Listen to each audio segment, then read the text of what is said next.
అసలేది చలికాలం రాత్రి అయితే చాలు మస్తు చలి పెడుతున్నది. ఏదైనా కప్పుకుంటే గానీ చలి ఆగుతలేదు. బయటికి వెళ్ళాలంటే స్వెటర్లు ఉండాల్సిందే. మరి మనం అంటే మనుషులం, ఏది కావాలంటే అది కొనుక్కుంటాం. కానీ అదే మూగజీవాల పరిస్థితి ఏందుల్లా?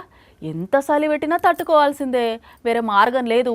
పాపం గిడ కోతుల చలి కష్టం చూస్తే మస్తు బాధ అనిపిస్తున్నది.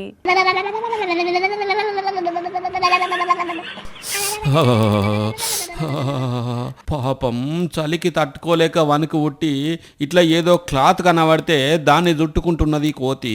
ఇంగో ఈ కోతులైతే ఓదా నోటి పట్టుకొని కూసున్నాయి.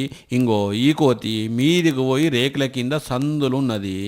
గోడల మీదున్న శానా కోతులు అని గజ్జ గజ్జ వణుక్కుంటా పాపం మస్తు తిప్పల పడుతున్నాయి. ఇది మహబూబాబాద్ రైల్వే స్టేషను. వీటిని చూసి ప్రయాణికులు అయ్యో పాపం అని మస్తు బాధపడబట్టిర్రు.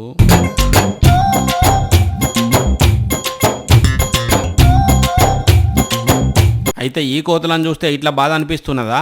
అట్లనే జయశంకర్ భూపాలపల్లి జిల్లాల కోతులు ఇక్కడి జనానికి కంటి మీద కునుకు లేకుండా చేస్తున్నాయని చెప్పి అవి రాకుండా ఉండాలని కొండెంగలను పట్టుకొచ్చిర్రు. ఇక వీటిని చూసి కోతులు భయపడిపోతున్నాయట. మనుషుల మీద ఎగబడి గీకుతున్నాయి, రక్కుతున్నాయి. అందులో భాగంగా ఈ మన కోతుల బెడద తగ్గించడానికి ఒక కొండెంగను తీసుకురావడం జరిగింది. ఆ కొండెంగను తీసుకొని వచ్చి మరి లైన్లకు మొత్తం తిప్పడం జరిగింది. ఈ కారణంగా కోతులన్నీ మరి అడవి బాట పడుతున్నాయి. మొత్తానికైతే ఇట్లా కోతుల సమస్యకు పరిష్కారం దొరికిందని ఇక్కడి జనం అమ్మయ్య అనుకుంటున్నారు.